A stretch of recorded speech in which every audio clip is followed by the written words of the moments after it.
Hello बच्चों, let's read the question. Question says find the magnitude of the dipole moment. हमें dipole moment का magnitude निकालना है एक सिस्टम के लिए। तो आइए बात करते हैं इसके की कॉन्सेप्ट से। की कॉन्सेप्ट इसका क्या बनेगा? की कॉन्सेप्ट इसका यही बनेगा कि जो हमारी डाइपोल मोमेंट होती है, जिसको मैं पी से रिप्रेजेंट करता हूं, और इसका जो मैग्नीट्यूड होता है that is equal to magnitude of the either charge into perpendicular into distance between them, जो इनके बीचों बीच की डिस्टेंस जो होगी। तो d क्या होता है? d होता है distance between the two charges, distance between the two charges, distance between the two charges. और जो हमारा q होता है, this is here magnitude of either charge, magnitude of either charge. ये इसका की कॉन्सेप्ट बनेगा। लेकिन आल्सो एक बात जो मैं यहाँ पे कहना मुनासिब समझता हूँ, that is the net charge on the dipole, the net charge on the dipole is zero. The net charge on the dipole, अगर डाइपोल पे नेट चार्ज हम चेक करेंगे दैट इज जीरो। और इसके साथ एक प्रॉपर्टी एसोसिएट होती है जिसको हम डाइपोल मोमेंट नाम देते हैं। और जो डाइपोल मोमेंट होती है that I have already shown above, dipole moment एक वेक्टर क्वांटिटी होती है और इसकी डायरेक्शन जो होती है, dipole moment is a vector quantity और इसकी डायरेक्शन जो होती है that is from negative to positive charge. Dipole moment is a vector quantity.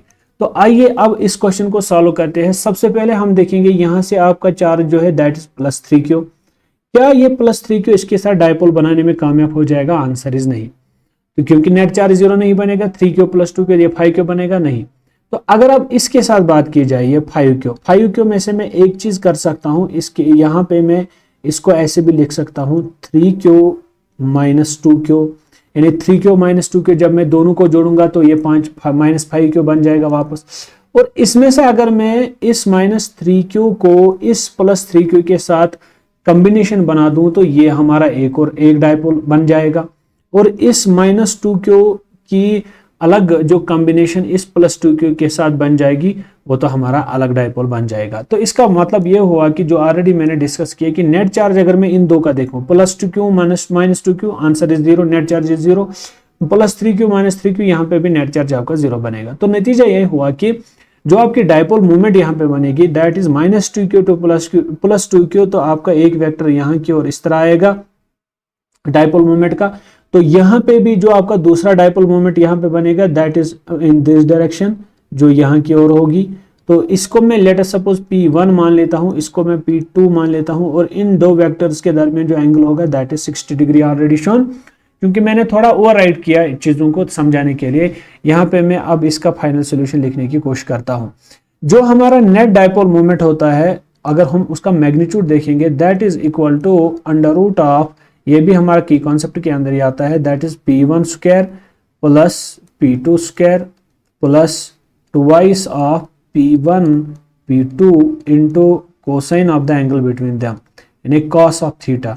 इनके बीच का जो एंगल होता है वो कौन सा होता है? चलिए, तो अगर मैं P1 की बात करूं, क्या मैं P1 डाइपोल मोमेंट लिख सकता हूं? That will be simply equal to charge, magnitude of charge क्या है? +2q। तो यहाँ पे मैं +2q लिख सकता हूँ। और डिस्टेंस कितनी है इनके दरमियान? That is a। तो पहला P1 2q a बनेगा। अगर P2 की बात की जाए, ये डाइपोल मोमेंट की बात की जाए, दिस इज ईदर चार्ज का मैग्नीट्यूड जो है that is 3q + 3q into distance, यहाँ पे भी सेम ही है। तो सिंपली आप वैल्यू हमें पुट करना है और हमारा फाइनल आंसर निकल के आ गया है। चलिए, तो क्या मैं लिख सकता हूँ नेट डाइपोल मोमेंट जो होगी that will be equal to √ of, once again I write here P1² plus P2² plus twice of P1 P2, और इनके बीच का जो एंगल है दैट इज cos 60 डिग्री। तो यहाँ पे वैल्यू डालते हैं। P1 is how much? P1 यहाँ पे दिया गया है दैट इज 2QA, यहाँ पे बन जाएगा ये 2QA का whole square, okay, plus P2 is 3QA का whole square, okay, plus 2 into यहाँ पे 2QA इंटू 3QA और मल्टीप्लाई हो जाएगा cos 60, this is equal to 1/2।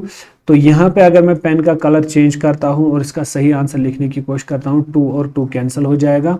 तो यहाँ पे मैं देखता हूँ ये किसके बराबर आ जाएगा, this is 2 square Q square A square, this will be 4 Q square A square. Okay, this is again 9 Q square A square. Okay, अगर यहाँ की बात की जाए, this is 2 3 6, this is 6 Q square A square.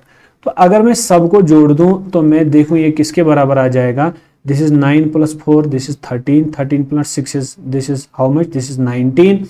तो ये 19 Q square ए square के बराबर आ जाएगा। तो क्या मैं इसको ऐसे भी लिख सकता हूं, 19 इंटू क्यू इंटू ए का होल स्क्वायर। तो यहाँ पे आपको पता चलना चाहिए कि क्यू ए का होल स्क्वायर रूट के साथ कैंसिल हो जाएगा। यहाँ पे आपका फाइनल आंसर जो बचेगा, this is √19 into Q A is the right option of this question. तो ये मेरा नेट डाइपोल मोमेंट निकल के आ गया। तो फाइनल आंसर जो मेरा बन गया, that is √19 into Q into A. यानी अगर मैं ऑप्शंस में देखूं तो यहां से मेरा ऑप्शन जो है दैट इज √19 क्यू ए, इसका सही ऑप्शन बन रहा है। Hope you got the answer of this question. Thank you.